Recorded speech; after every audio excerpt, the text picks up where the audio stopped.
Business is about taking decisions. Entrepreneurship is about making decisions. Welcome to a show which will give you a chance to learn from the makers, the shakers, and the trendsetters. Let's learn from their ups and downs. Be inspired. Get ready to cross over with me, Harleen Jabbal. Our guest today is a new entrepreneur, but old in the game of sales and marketing. He's very passionate about good quality products and customer satisfaction. You've had a crunch time with GT Industries, but let's crunch the numbers and the story behind all of it with the founder himself, Gurmit Thethy.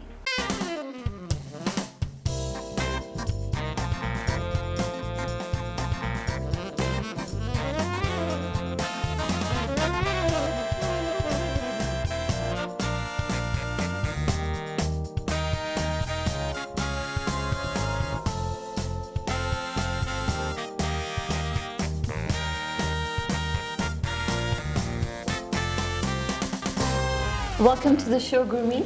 Thank you for having me. So, let's start. The name GT is most likely coming from your name, Gurmit Thethy. Tell us the story behind this new avatar you have. Well, I've been in the market for quite a number of years now, and it is true, it comes from Gurmit Thethy. People have often called me GT, and when we were setting up the company, we had this way of looking for names, and I spoke to the market. People have been associated with professionally, and fortunately or unfortunately, a lot of people recommended that the company should be called GT. So you took a consensus? A kind of a consensus, yes. Yeah. I just needed for people to have that surety in terms of who they're dealing with or which organization is behind the whole thing, and that's how GT came in. Okay, excellent. So when you were thinking about, okay, I want to set up a food manufacturing sort of factory in this case, weren't you afraid that you're going to get some challenges, or what has been the story and journey so far from idea to execution? Actually, I think any setup has its pros and cons. Okay, Yeah? Tell us more. Food is obviously a little bit more confused kind of a market. Okay. In terms of taste, perception. People like certain things, people don't like certain things. There's this big conscious about health now in terms of what people eat, what time people eat. So food's becoming a very interesting, confused aspect in terms of setting things right. So I actually did quite a lot of research. Spent 17 years in FMCG now, in various segments, but food was interesting. I think there's a lot of potential. I've looked at things happening abroad versus what we do here.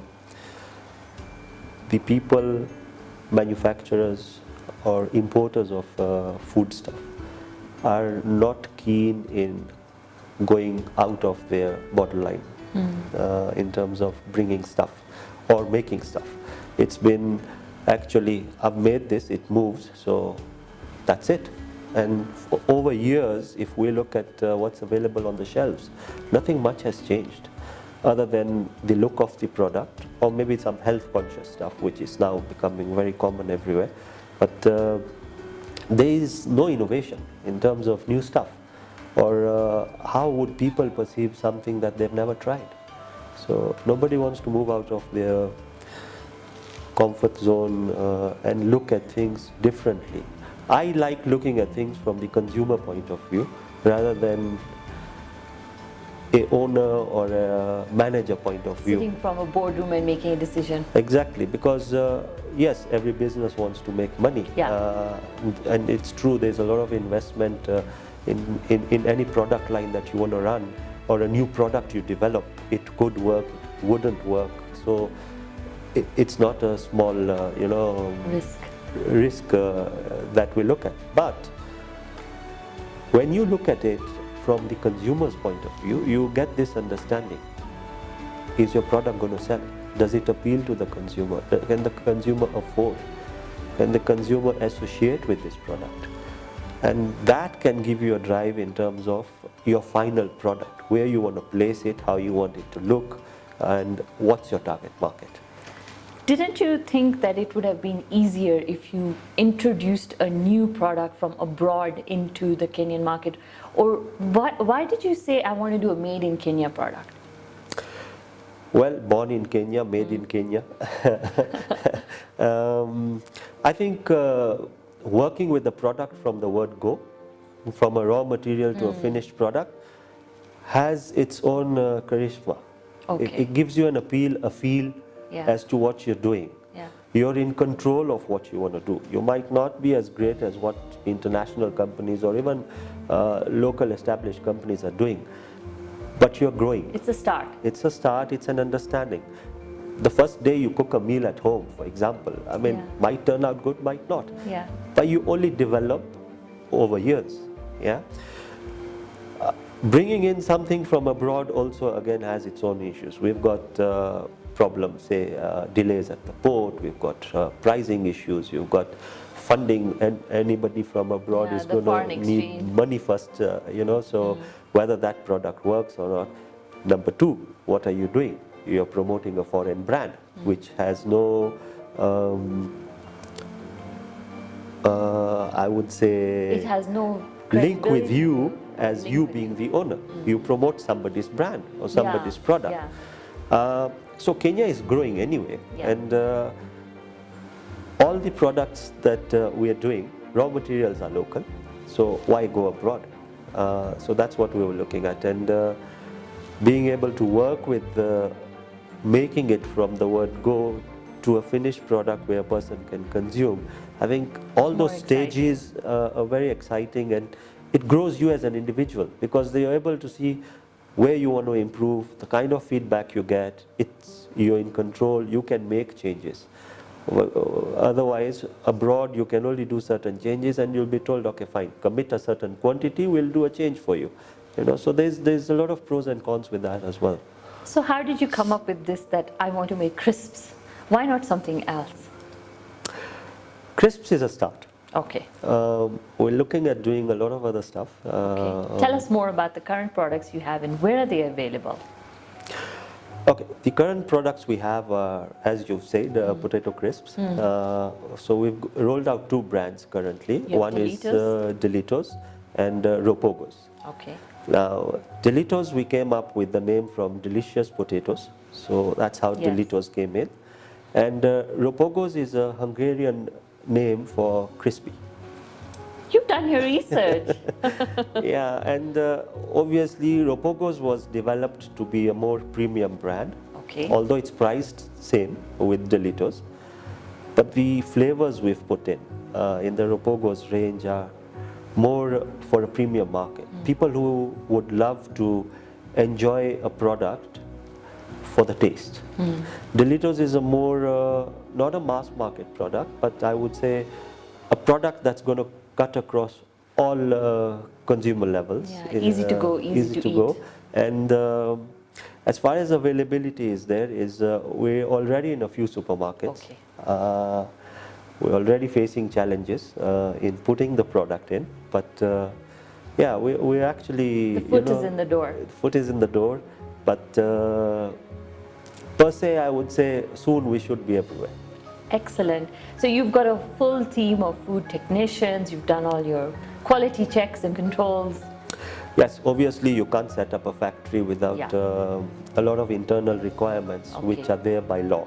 Okay. Yeah, so we've got, in our setup, we've got a lab, we've got people who actually look at quality standards, and there is SOPs in place in every department. Okay. So people actually work by the book in terms of what is required. So anything that goes left, right, center that is not supposed to,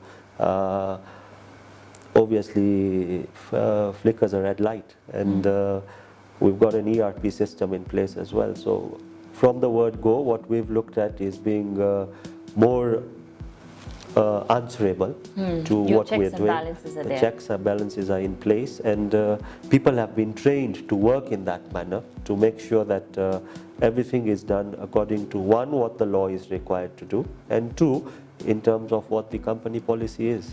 You've mentioned you've been in the FMCG business about 17 years, so you probably have a better overview of the disadvantages and advantages, and also talking about law. In Kenya, is food hard, and do you see a future where Delitos might be found in Uganda or UK? Well, food is, again, like I said, I would now say it's interesting. Okay. As I've spent more time in food. I think the first time I cooked was some 14, 15 years ago, and it's always encouraged me to look at things differently. Food is only going to grow. We've got people who look at food. I mean, I would say every human being today works either for food or shelter. Common man works for food. The well-to-do off work for a status, a variety of lifestyle. Again, that cuts back to the food. So no matter what angle you look at it from, food is always going to be part of every individual in their lifestyle. It is going to grow because, like I earlier said, health is becoming an issue. People are looking at more ways and means of eating different kinds of diets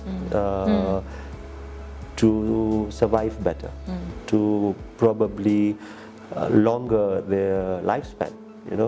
So food, yes, is always going to be there, and we've got a lot of from the research we've done, we've got to know a lot of other companies are looking at setting up food related industries in Kenya, because we are growing 45 million today population. The region is becoming bigger, 110 million people demand. plus.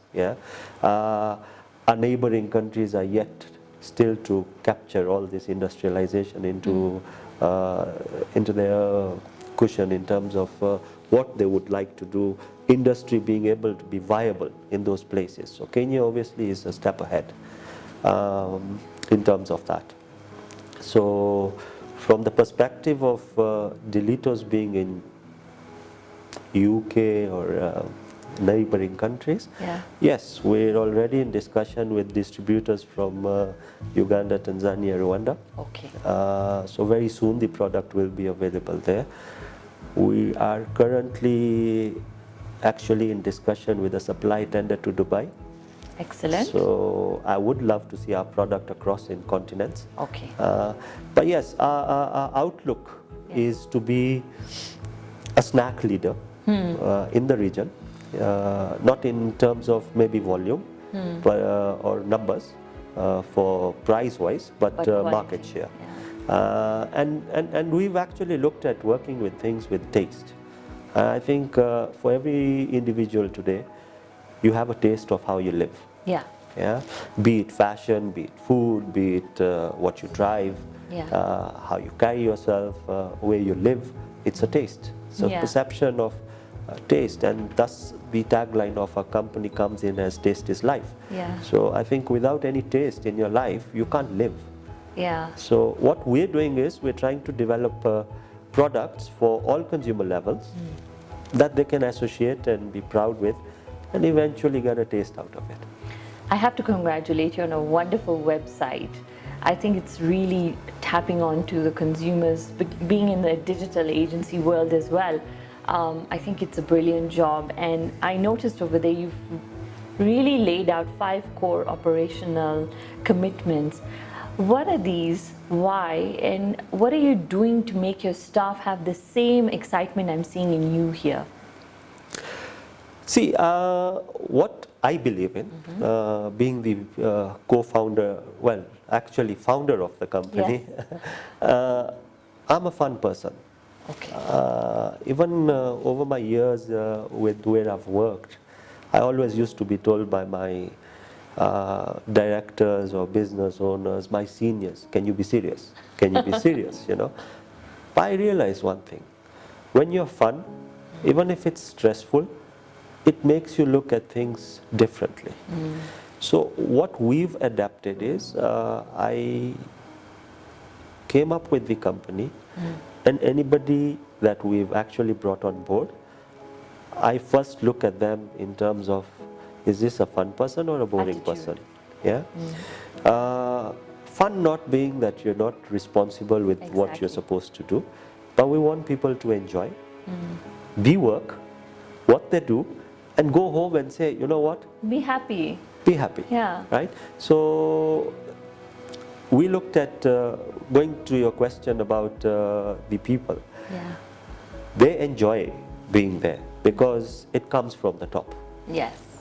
I mean, I go every day to the office and meet each and every employee and say hello to them. Not because of anything else, but just so that they can know they are able to talk to me directly, not a bossy person. And I like to interact with everybody at every level.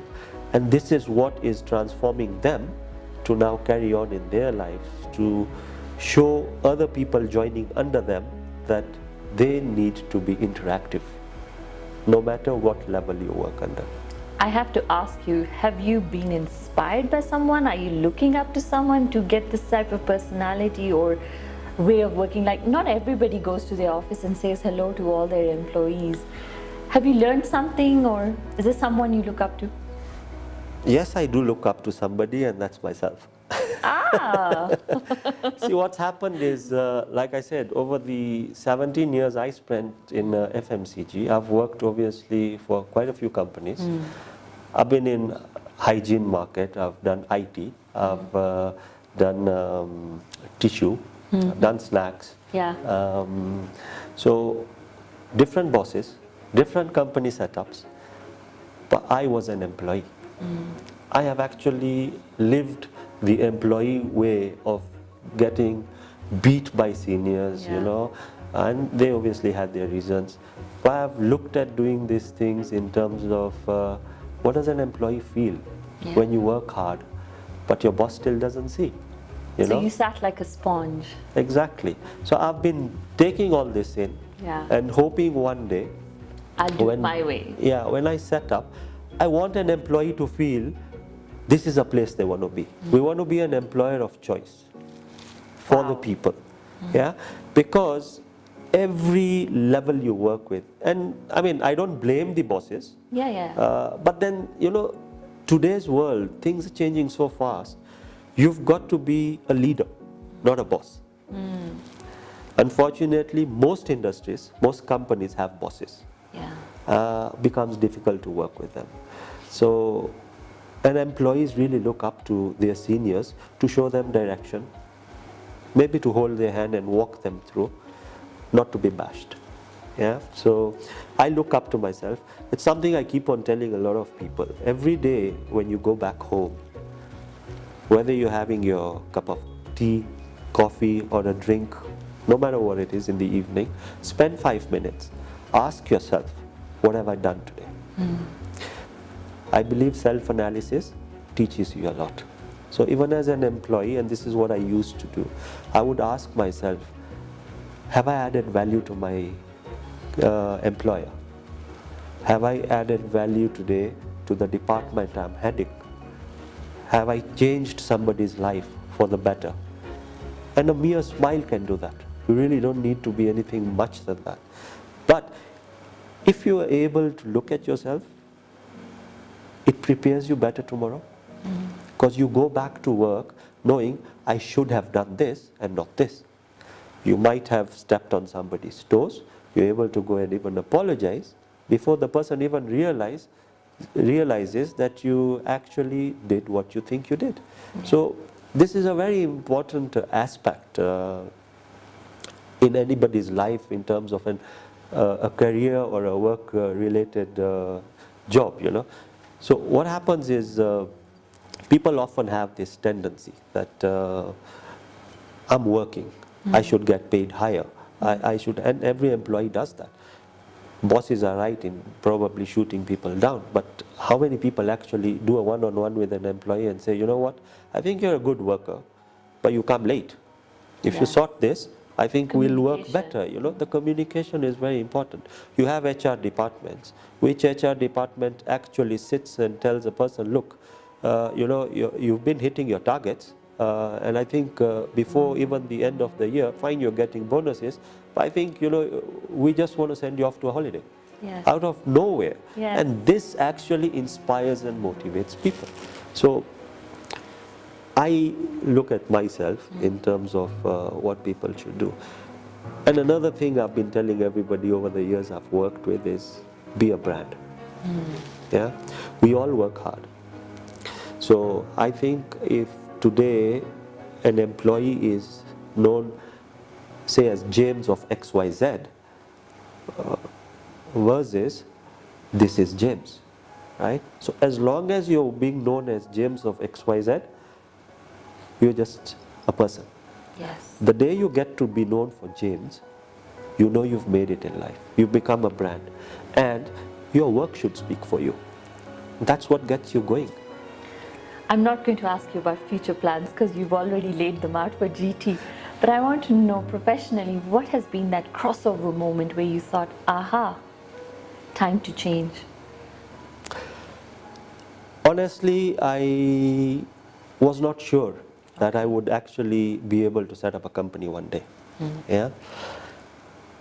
But like I said, going through all these phases of work scenarios, it was always at the back of the mind. The day I do something, I want to do it differently. Yeah. Many people say, when you're out on your own, you're your own boss. So things work differently. I don't think so. Because if you're a target-oriented person, in terms of what you want to get in life, whether you work for somebody or you're working on your own, you have to get up out of your bed and do it. Yeah, so I don't think it changes much. But so I wouldn't really say that today, if I'm doing my own business, it's a wow thing versus what I was working. Yes, the only difference is that in the past, where I was actually going with strategy to bosses and saying, let's do this, I would be shot down. Today I can sit and communicate with myself and work with the pros and the cons and say, is this right or wrong? But the risk level is always there. So I think the crossover moment for me would be that I'm in a place where I can take risks now. Excellent. I wish you all the very best, Gurmit. Thank you for coming. Thanks a lot. Lay's started in the 1940s, and look how far they've come. They've got over 50% market share in the US. Could this be your story next? You'll be able to find out from the journeys and the challenges, the risk takers, the makers, the movers, shakers, you name it. It's all about you making that first step. Let's find out more by connecting brands right here with me. Make sure you follow us up on our Facebook, Twitter, and Instagram pages. Don't forget to subscribe to our YouTube channel. Crossover with me, Harleen Jabbal.